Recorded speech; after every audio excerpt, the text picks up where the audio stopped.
हाँ जी, तो आज मैं आपके साथ शेयर करूँगा अपने कैलगरी में रहते हुए 1 साल के एक्सपीरियंस को।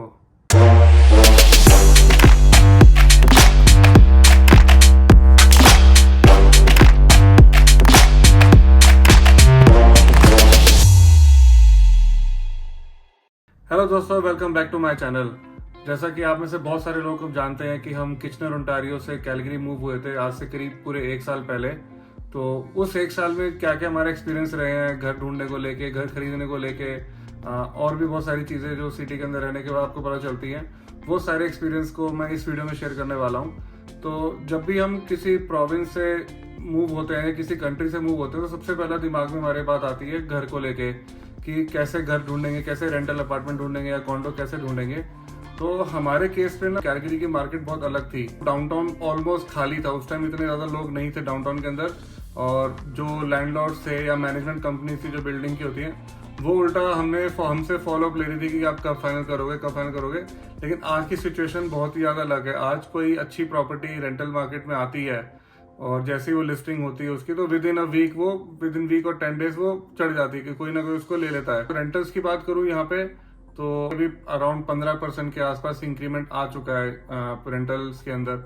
तो ये जो हमारा जो कॉन्डो है $1600 का है। और अभी कुछ टाइम पहले हमने अपने ही लैंडलॉर्ड से पूछा था अपने और दोस्तों को लेने के लिए कि उनको अगर आगे कंटिन्यू करना हो हमारे पास, तो उन्होंने बोला था 1850 के आसपास वो डिसाइड करेंगे। तो कहीं ना कहीं ये 1600 से 1850 का जो जंप है $250 का, ये आ चुका है। तो ऑन एन एवरेज अगर मैं 1 बेडरूम कॉन्डो की बात करूँ तो 1500 से 1700 की रेंज में आपको मिनिमम मिलेगा। वो हायर साइड ही रख के रखना 1700, वो भी विदाउट पार्किंग। तो हमारा जो प्राइस था वो विद पार्किंग था। तो बहुत ज़्यादा डिफरेंस आ चुका है आज की डेट में।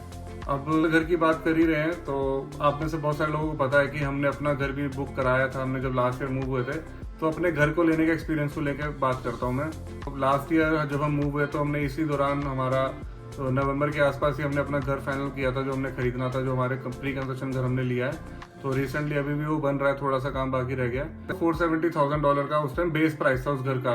बेस प्राइस का मतलब ना उसमें कोई बेसमेंट मिलेगा, ना उसमें कोई अपग्रेड्स मिलेंगे। तो आज से 2 हफ्ते पहले मैं और मेगा विजिट करने गए थे साइट को, तो हमने वहाँ पे देखा था शो होम जहाँ पे बने हुए थे, वहाँ पे उनकी होर्डिंग लगी हुई थी। जो हमारा वाला सेम घर है विंडसर, वो आज की डेट में 569,000 का प्राइस लिस्ट लगा। वो भी कोई स्कीम ऑफर चल रही थी कुछ टाइम के लिए, तो लगा हुआ था। तो कहीं ना वो 100,000 का एक इंक्रीमेंट तो आया है। तो इस इंक्रीमेंट के पीछे ना 2 रीजन सबसे बड़े नजर आते हैं। एक तो ऑयल एंड गैस की मार्केट, जो एक बहुत ही अपने ऑल टाइम लो चल रही थी, वो इंक्रीमेंट उसमें आना ही आना था, उसमें हाइक आनी ही आनी थी। तो उस वजह से भी काफी रियल एस्टेट की मार्केट को फर्क पड़ा है। और दूसरा, बहुत सारे लोग जो कैलगरी मूव हो रहे थे वो घर ले रहे थे, या बहुत सारे इन्वेस्टर जो GTA वैंकूवर में हैं, वो लोग अपना प्रॉपर्टी, अपना पैसा या इन्वेस्ट कर रहे थे कैलगरी सिटी के अंदर।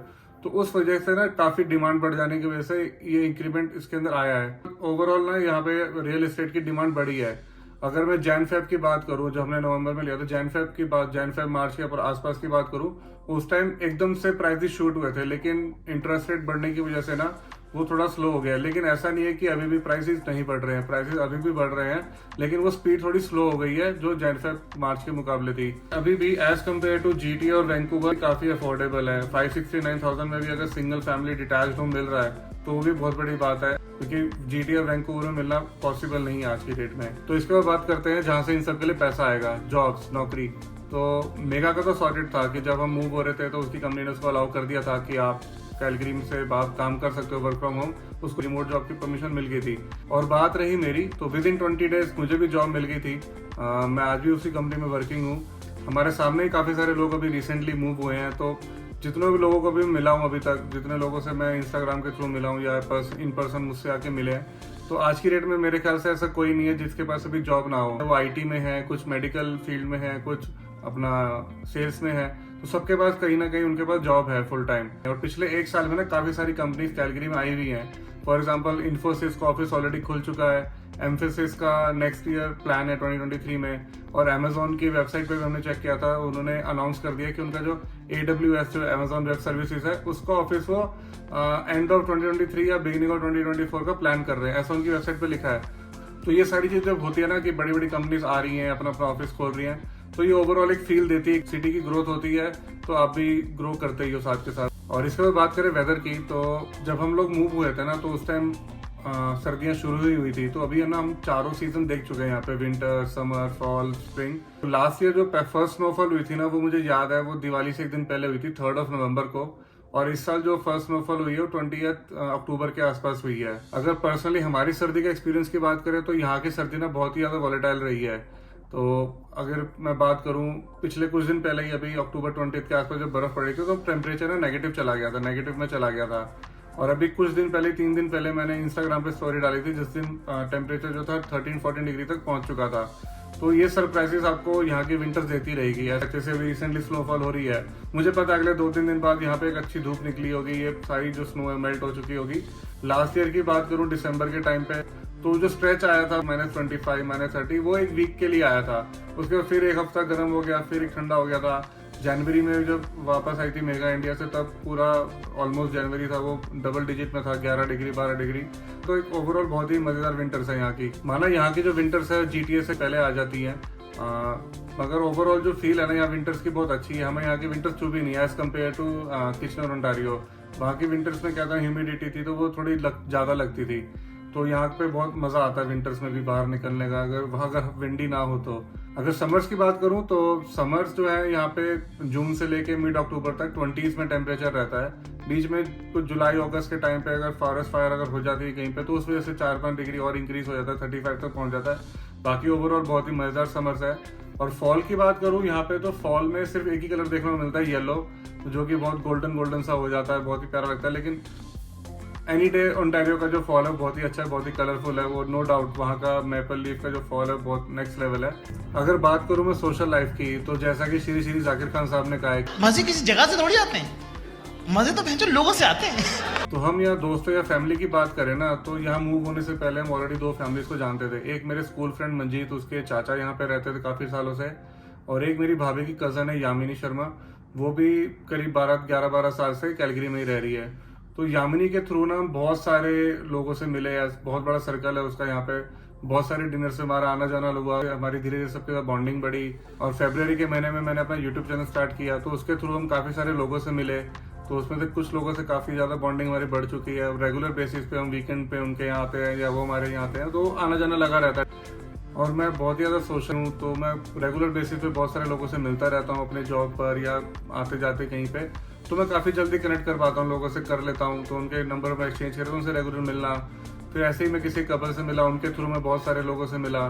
तो ऐसे करते करते ना हमारा जो ग्रुप है बहुत ही ज़्यादा डाइवर्स है, अलग अलग कल्चर के, अलग अलग रिलीजन के, अलग अलग नेशनैलिटी के हमारे दोस्त हैं। तो उनके साथ उठना बैठना, उनके कल्चर से सीखना, एम्ब्रेस करना, वो एक बहुत ही अच्छी फीलिंग देता है कि एक मल्टी कल्चर ग्रुप है हमारा, बहुत ही मज़ा आता है हम सबके साथ रहने में। और इसके बाद बात करते हैं ट्रैवल को लेके। तो सबसे बड़ा पेन पॉइंट जो कैलगरी का वो है ना, वो ये है कि यहाँ से कैलगरी से इंडिया की डायरेक्ट फ्लाइट का ना होना। जैसे कि मैंने अपनी इंडिया की फ्लाइट टिकट बुक कराई है, तो जो कैलगरी से मुझे इंडिया की फ्लाइट जो मिल रही थी वो कहीं ना कहीं कनेक्टिंग थी, और वो बहुत ज़्यादा महंगी भी मिल रही थी। तो मैंने क्या करा, अपनी खुद की फ्लाइट जो मैंने बुक कराई, वैंकूवर से दिल्ली डायरेक्ट फ्लाइट बुक कराई है, और यहाँ से वैंकूवर में खुद मैनेज करूंगा किसी और फ्लाइट प्रोवाइडर के थ्रू। तो ये थोड़ा सा पेन पॉइंट तो रहता है। अब यही अगर कैलगरी से डायरेक्ट फ्लाइट होती तो मुझे वो जो यहाँ से वैंकूवर तक का जो पे करना है वो मुझे नहीं पे करना पड़ता। तो वो थोड़े टाइम तक रहेगा, होप्स हो कि जल्दी फ्लाइट शुरू हो जाए यहाँ से। तो फ्लाइट्स की अगर बात कर ही रहा हूँ, तो यहाँ से अगर मैं यूएस वेस्ट कोस्ट की बात करूँ, अगर मुझे कैलगरी से सैन फ्रांसिस्को जाना है या फिनिक्स जाना है, तो वो $200 से $300 के बीच में मुझे राउंड ट्रिप मिल जाता है इजीली। और मई के महीने में हम मैक्सिको भी गए थे, मैं और मेगा, तो उस टाइम भी हमारी $500 पर पर्सन राउंड ट्रिप मिल गया था। तो ट्रैवल करने के लिए तो बहुत सारे ऑप्शंस हैं यहाँ से कैलगरी से डायरेक्ट फ्लाइट को लेके। और यहाँ से वैंकूवर भी अगर जाना तो 1 घंटे की फ्लाइट है, तो भी बहुत सस्ती मिल जाती है। अभी मेरी एक फ्रेंड आई थी, वो मेरे ख्याल से उसका $60 का राउंड ट्रिप था वैंकूवर से और कैलगरी से वैंकूवर।